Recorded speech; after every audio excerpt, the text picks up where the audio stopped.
आपका ये दिमाग आपका दोस्त नहीं है। ये चाहता है कि आप हर दिन अपने फ्यूचर के बारे में स्ट्रेस लो, परेशान हो जाओ फ्यूचर के बारे में सोच सोच कर। और दूसरी तरफ ये आपको हर दिन आपके पास्ट की दवाई खिलाता रहता है, जिससे आप बेवकूफों की तरह वो सोचते हो जो बीत गया है। इस दिमाग को अच्छा लगता है आपकी प्रॉब्लम्स को कॉम्प्लिकेट करना। कुछ स्टडीज ये भी बोलती है कि ह्यूमन ब्रेन को अगर पॉजिटिव और नेगेटिव दोनों दिखाएंगे तो पहले वो नेगेटिव देखेगा।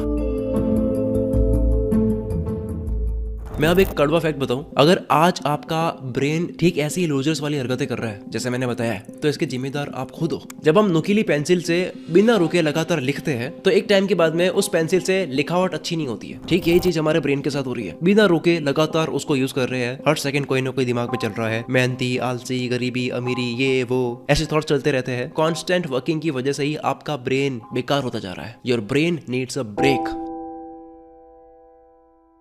जैसे बेकार पेंसिल से वापस अच्छी लिखावट चाहिए तो उसको शार्पनर में डालना पड़ता है, वैसे ही जब आपकी दिमाग की फर्टिलिटी यानी कि उपजाऊ ऊर्जा खत्म हो जाती है और लाइफ में डलनेस आती है, तब आपको बस शांति से रिलैक्स करना है और एक बंद कमरे में बैठकर अपने माइंडसेट को री इन्वेंट करना है। री इन्वेंट योरसेल्फ, ये शब्द याद कर लो और अकेले हो जाओ। क्योंकि जो इंसान अपने थॉट्स के साथ में अकेले बैठ सकता है वो कुछ भी कर सकता है, कुछ भी बदल सकता है, कुछ भी बना सकता है।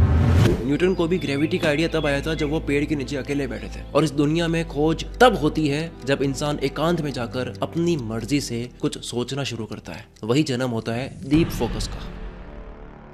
डीप फोकस का स्विच ऑन तभी होगा जब आप एकांत में जाओगे और डे ड्रीमिंग का स्विच ऑफ करोगे। डे ड्रीमिंग यानी कहीं पर भी बैठकर कुछ भी सोचना जिसका प्रैक्टिकल प्लान हमारे पास होता नहीं है, बस बिना मतलब हमारी लाइफ में कंफ्यूजन की ड्राइंग बनती जाती है। इसलिए अकेले हो जाओ, कुछ दिन के लिए अकेले हो जाओ, चैलेंज लो और अपने ऊपर नजर डालो। You will realise what is practical and you will get clarity. सिर्फ 10 मिनट दिन में खुद के साथ में बैठना है। जो लोग ये नहीं कर पा रहे हैं, 10 मिनट भी अपने साथ बैठ नहीं पा रहे हैं, उनका होता यह है कि प्रेजेंट लाइफ सिचुएशन कुछ और है, जॉब किसी और चीज की कर रहे हैं, फ्यूचर का करियर कहीं और सोचा हुआ है, अंतर मन को चाहिए बहुत कुछ पर मजा ही नहीं आता है काम में। इसलिए बोलते हैं when you can't change the situation sit alone and change yourself. अगर हालात नहीं बदल सकते तो अकेले बैठो, खुद को बदलो। But remember only without outside influences you can make choices for a better change. Without outside influences यानी बाहरी दुनिया का ज्ञान छोड़कर, बाहरी दुनिया की आवाजें सुननी बंद करके बहरे बनना आपको और एक खिड़की के पास अकेले बैठना है और सोचना है। अब यहाँ मैं जो बोल रहा हूँ ध्यान से सुनना। असल में ये माइंड पैसों से प्यार करता है, पैशन से नहीं। और ये बात सत्य है कि जब तक आप इस दुनिया के बसड़ में फंसे हुए रहोगे तब तक आप सिर्फ अपने काम के आउटपुट से प्यार करोगे, रिजल्ट से प्यार करोगे, अपने काम से प्यार नहीं करोगे। और जब काम से प्यार नहीं होता है तब क्या होता है? तब आलस आता है, थकावट आती है, आप कभी कभी मन चुराओगे काम से। अगर आप मेरी बात समझ रहे हो तो आपको डेली रूटीन याद आ रहा होगा। इंसान अपने दैनिक 24 घंटों को जरूरत से ज्यादा कामों से भर लेता है। ये कर दो, वो कर दो, ये भी चाहिए, ये भी कमा लूं। जिससे होता क्या है कि जो इंपॉर्टेंट काम था, जो करना जरूरी था, उस काम की बेटरमेंट कम हो जाती है, फ्लो टूटने लगता है, डिसिप्लिन कम होता है, मोटिवेशन की जरूरत पड़ती है बार बार, रिजल्ट नहीं मिलता है, छोड़ने का मन करने लगता है बार बार और बीच बीच में नए नए आइडियाज आते हैं। This is the evidence of a week mindset. Week mindset क्या होता है? जो टिकता नहीं है। इसलिए टिकते कैसे है किसी भी चीज पर, उसका सीक्रेट सुनो। नॉर्मली अगर आप कुछ भी सीखते हो, पढ़ते हो, कोई भी एक्टिविटी करते हो 10 दिन के लिए, 20 दिन के लिए, 30 दिन के लिए, तो आप इसको कैसे मेजर करोगे कि सब कुछ सही जा रहा है या नहीं जा रहा है? How will you track your growth? आपके मन में चल रहा होगा कि रिजल्ट से ट्रैक करूंगा कि मैंने ये सीखा, इतना कमाया, मैं अपने गोल के इतना करीब पहुंच पाया। नहीं, जो लोग एक चीज पर टिकना जानते हैं वो लोग ट्रैक करते हैं फोकस की पावर से। यानी कि पहले दिन डे 1 पर मेरा उस काम को करते हुए कितना फोकस था और डे 30 तक पहुंचने पर मेरा कितना फोकस बढ़ गया है। फोकस की पावर बढ़ने लगी, आप अपने आप टिक जाओगे। पर ये पावर ऐसे ही नहीं बढ़ेगी, आपको आइसोलेशन में, एकांत में जाना होगा। तभी आपको जो करियर ग्रोथ की प्रॉब्लम्स है या फिर अपने आप को ना बदल पाने की जो दिक्कतें हैं, उन सब का सॉल्यूशन मिलेगा। अगर मैं अभी आपसे पूछूं कि आपकी प्रेजेंट सिचुएशन में 5 प्रॉब्लम्स क्या है, तो आपको सोचने में वक्त लग जाएगा। जब तक आपको इन 5 प्रॉब्लम्स को सोचने में वक्त लग रहा है तब तक समझ लो कि आप अपनी प्रॉब्लम्स को सॉल्व करने में 100% फोकस नहीं दे रहे हो। आपकी दिक्कतें आपकी जुबान पर होनी चाहिए और ये चीज तभी पॉसिबल है जब आप एकांत में जाओगे, जब आप लिखोगे। सिंपल सी साइकिल है, problem needs solution and solution needs isolation. Isolation में जाने के बाद आपको एनालिटिकल पावर मिलती है जिससे आप नेगेटिव थॉट्स फिल्टर कर सकते हो। एक अलग थिंकिंग डेवलप होती है आपके अंदर। जैसे एक थिंकिंग होती है कि अगर मैं प्रेजेंट वाले काम को छोड़कर अपने इंटरेस्ट, अपने पैशन पर काम करूंगा तो ये रिस्क है। और दूसरी थिंकिंग बोलती है कि अगर मैंने इस प्रेजेंट वाले काम पर और टाइम दिया और अपने इंटरेस्ट, अपने पैशन को फॉलो नहीं करा, उसको नहीं चुना, तो ये और बड़ा रिस्क है। इसी नेगेटिव थॉट्स फिल्ट्रेशन को दिमाग की धुलाई कहते हैं। इसके ऊपर सबसे पहले वीडियो आपके भाई ने बनाई थी, जो कि सबको इतना पसंद आया कि काफी लोगों ने इस पे वीडियो बनाई। अगर 2024 के बचे हुए महीने बेहतरीन बनाने हैं, ये साल आप अपनी जिंदगी का बेस्ट ईयर बनाना चाहते हो, तो आपको आज से 21 दिन का चैलेंज लेना पड़ेगा दिमाग की धुलाई के लिए। इन 21 दिनों में आपको सिर्फ 3 चीजें चाहिए, एक पेन, एक कॉपी और 4 दीवारों के बीच का एकांत माहौल। Take 21 days challenge and reinvent yourself. हजारों लोग ले चुके हैं ये चैलेंज अपने माइंडसेट को बदलने के लिए। पहले अपने आप को बदलना होता है, अपने अंदर की दुनिया को बदलना होता है, बाहर की दुनिया तो बदल जाती है। फिर चैलेंज लेना कैसे है, अभी रुको, मैं आपको बहुत बढ़िया तरीका बताने वाला हूँ। इन 21 दिनों में यू विल नो कि बेस्ट माइंडसेट बनाते कैसे है। You will know how to take risk. Goals को अचीव करने के लिए हर एक कदम का कैलकुलेटेड एनालिसिस कैसे करना होता है। You will know your capability to deal with emotions, how to reaffirm your goals. ये सब कुछ कैसे करोगे समझ आ जाएगा, बस इस वीडियो को देखते रहो। मैं बार बार 21 दिन बोल रहा हूँ, इसका मतलब 21 दिन में रिजल्ट आ जाएगा ये मत समझना। पहले 21 दिनों में कोई रिजल्ट नहीं दिखता। इस पीरियड में बस स्टेबिलिटी आती है, आपकी रूट्स मजबूत बनती है। पर 21 दिन जरूरी बहुत है, क्योंकि स्ट्रॉन्ग रूट्स ही आगे चलकर टेस्टी फ्रूट्स देती है। इस टाइम में आपको अपने आइडियाज की आर्मी तैयार करनी है, आइडियाज की आर्मी। डिसीजंस लेने हैं कि अगले 1 साल तक आपको क्या क्या करना है, क्या क्या छोड़ना है, क्या क्या नहीं करना है, ये भी जरूरी है, क्या नहीं करना। डिस्ट्रैक्शन को कंट्रोल करने की स्ट्रेटजी बनानी है। दिन के काम वाले घंटे परफेक्टली डिवाइड करने हैं, छोटे छोटे टारगेट सेट करने हैं। पता करना है कि जो गोल आपने डिसाइड करे हैं उसको अचीव करने की आपके अंदर कितनी कैपेबिलिटी है। आप कब प्रोडक्टिव रहते हो पूरे दिन में, किस वक्त आप एनर्जेटिक फील करते हो, कब आप लेजी फील करते हो, क्या खाने से आपकी एनर्जी बढ़ती है, कौन कौन सी ऐसी हैबिट्स है जो न्यू ऐड करनी है, कौन सी छोड़नी है, क्या आपकी लिमिट है जिसे आपको क्रॉस करना है। ये सब जानना है 21 दिनों के अंदर। इस तरीके से आप अपने आप को री इन्वेंट करोगे, आप खुद की खोज करोगे। अगर आपने इन सब चीजों की पहचान कर ली तो आपके सक्सेस का रेट बिटकॉइन की वैल्यू जितना हाई हो जाएगा। और री इन्वेंट योरसेल्फ का चैलेंज नहीं लिया तो जब तक आप अपने पैरों पर खड़े होगे तब तक आपके 4 दोस्त, आपके 4 कजिन्स, आपके 4 पड़ोसी आपसे काफी आगे निकल चुके होंगे। असल में जब तक आप अपने 4 लोगों के सर्कल में रहते हो, जैसे कि फैमिली कनेक्शंस, फ्रेंड्स, कजिन्स, तब तक आपकी दुनिया बहुत छोटी होती है। इस एटमॉस्फेयर में आप अपना पूरा जोर लगाकर भी बड़ा सोचोगे ना तो वो भी इतना बड़ा होता नहीं है, क्योंकि छोटी दुनिया में बड़ा सोचना छोटा ही माना जाता है। एक कुएं में रहकर कोई भी इंसान समुद्र जितने बड़े सपने नहीं देख सकता। 4 लोगों के बीच में रहने से आपकी मेंटालिटी डेवलप होती है मी वर्सेस देम वाली। अब जो बोल रहा हूँ उसको आप रिलेट कर पाओगे। मी वर्सेस देम मेंटालिटी का सबूत क्या क्या सुनो।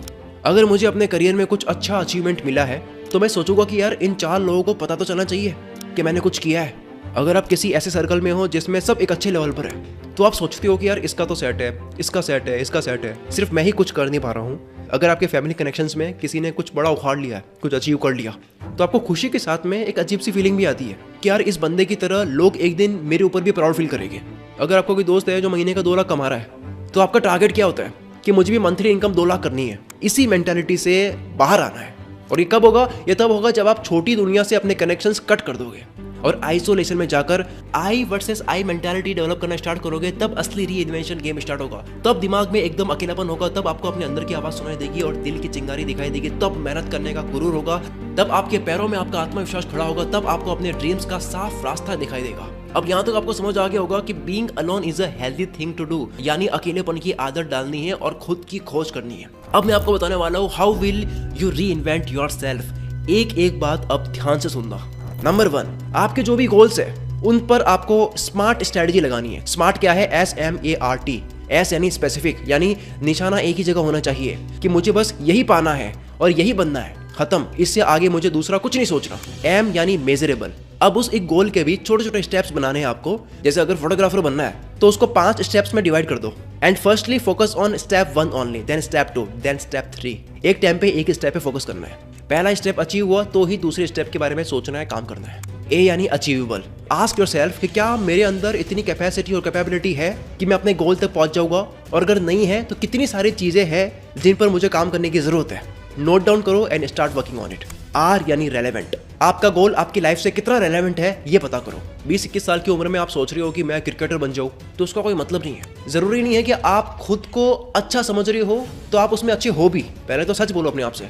ऐसी चीज पिक करो जिसमें आपका इंटरेस्ट हो, पसंद है आपको करना, उसके अंदर नॉलेज भी है, मतलब आता भी है, और उसको आप प्रोफेशन भी बना सकते हो। T यानी टाइम बाउंड। हर चीज को पाने का एक टाइम डिसाइड कर लो कि 1 महीने में ये करना है, 2 महीने में ये अचीव कर लेना है, मुझे ये पाना है। क्योंकि जब तक आप टाइम बाउंड नहीं बनाओगे तब तक आप स्पीड में काम नहीं करोगे। एक डेडलाइन होनी बहुत जरूरी है। एंड लास्ट पॉइंट इज कि वर्क एंड रेस्ट, इन दोनों के बीच में बैलेंस बनाना पड़ेगा, नहीं तो आपको कभी महसूस नहीं होगा कि लाइफ बेटर हो रही है। Remember, every step you achieve, no matter how small, is progress.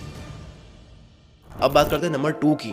Life का एक ऐसा फेज होता है जब आप पता ही नहीं होता कि अब आगे करना क्या है, और ऐसा फेज आना भी चाहिए। आ रहा है इसका मतलब आप कुछ सोच रहे हो, कुछ करना चाह रहे हो। इस समय पर कुछ समझ नहीं आता, इसलिए सबसे पहले तो क्या करना है, be kind to yourself. इस टाइम हर इंसान सेल्फ जजमेंट बनाता है, पर यह टाइम होता है सेल्फ अंडरस्टैंडिंग का।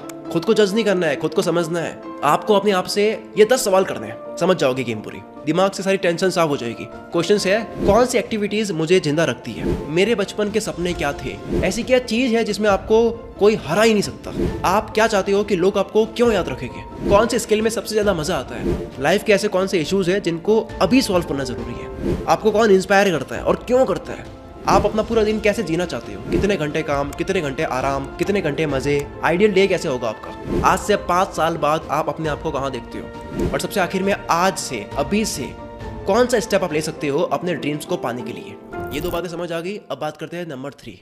अगर आप कहीं भी जाना चाहते हो तो आपको ये पता होना चाहिए कि अभी आप कहाँ हो। सेम मैप में कैसा होता है, मैप में नेविगेशन दिखती है, लेकिन साथ में ये भी दिखता है कि अभी आप कहाँ पे हो। इसी से एक क्लियर डायरेक्शन मिलेगी। ये पता चल गया तो कभी भी आपकी मेहनत का मजाक नहीं बनेगा, बल्कि आप अपनी मेहनत को शुक्रिया ही बोल रहे होगे। कहीं पहुंचने के लिए कहीं से निकलना बहुत जरूरी होता है। सही वक्त पे कट लेना चाहिए, नहीं तो गिले शिकवे होने लगते हैं। नंबर 4, कभी ना कमजोर पड़ने वाला माइंडसेट का एक फार्मूला होता है, उसको अपनाओ। फार्मूला है 4C। पहला C, कंट्रोल। आइसोलेशन में रहकर आप अपने दिमाग पर इतना काबू पा लो कि दिमाग आपसे सोचने की परमिशन मांगे। दूसरा C है कमिटमेंट। क्या आप अपनी इमेजिनेशन, आइडियाज को एक्शन में कन्वर्ट करते हो? क्या आप जो बोलते हो वो करते हो? इस चीज में अगर आप 1000% नहीं दे रहे हो तो दिमाग में आपकी एक इमेज बनेगी जिसको बोलते हैं सेल्फ स्टीम। कसम खा लो कि अगर मैंने किसी चीज की कमिटमेंट कर दी है तो फिर वो आसमान से टपकी बूंद की तरह है, वापस नहीं जा सकती। तीसरा C, चैलेंज। डेली लाइफ में आप कितने चैलेंजेस लेते हो, आपकी वॉरियर कैपेसिटी क्या है, अगर लो है तो बढ़ाओ। चौथा C है कॉन्फिडेंस। जो भी आप काम करते हो उसको एकदम बेस्ट तरीके से करना है, उस तरीके से दूसरा ना कर पाए, और जो भी सीखो तो जल्दी सीखो। एक फेमस कोट सुना होगा कि किसी भी काम को इतना अच्छे से करो कि उस काम को गर्व हो कि आपने उसको करा है, और जो भी आपको सीखना है उसको जल्दी से सीखो। ये 4C अचीव कर लिए तो आप अपने माइंडसेट को बेस्ट माइंडसेट में रीइन्वेंट कर लोगे। Number 5, how to take calculated risk. Risk लेने का मतलब फेलियर का डर, गलत। पहले तो डेफिनेशन सही करो। रिस्क लेने का मतलब you allow for the possibility of achieving great things. Risk लेना मतलब सक्सेस की 2 सीढ़ियां एक साथ चढ़ना, मतलब गोल्स को अचीव करने का सबसे सही हथियार। खुद से पूछो, what do I really want. जवाब मिले तो खुद से फिर से पूछो कि जो भी मैं करने जा रहा हूं क्या वो अब सबसे आखिरी ऑप्शन बन चुका है मेरे ड्रीम के लिए, और अगर सिर्फ यही ऑप्शन बचा हुआ है तो फिर खुद से पूछो कि जो स्टेप मैं लेने जा रहा हूँ, जो काम मैं करने जा रहा हूँ, उसकी 80% स्किल सेट मेरे पास है या नहीं, क्योंकि 20% तो इंसान ग्राउंड पर उतरने के बाद सीख ही लेता है। अगर इस सवाल का जवाब हाँ है तब पेन पेपर लेकर वो सारे चैलेंजेस लिख लो जो रिस्क लेने से आएंगे। फिर आपको ये ध्यान देना है कि इन चैलेंजेस में से मैं क्या क्या मैनेज कर सकता हूँ। एटलीस्ट 30-40% चीजें आपको मैनेज करनी होगी। इससे क्या होगा पता है, इससे वो रिस्क आपको डरा नहीं पाएगा, उस रिस्क की पावर वीक कर दोगे आप कि भाई इतना तो मैं संभाल दूंगा। इन दी एंड अगर आपको अपनी जिंदगी ऐसे बनानी है कि दूसरों का सपना हो तो फैक्ट ये है कि रिस्क लेना ही पड़ेगा। और रिस्क लेने वाले की कहानी बड़ी इंटरेस्टिंग होती है। हम किसी भी बड़े इंसान की कहानी में क्या ढूंढते हैं कि कैसे रिस्क लिया,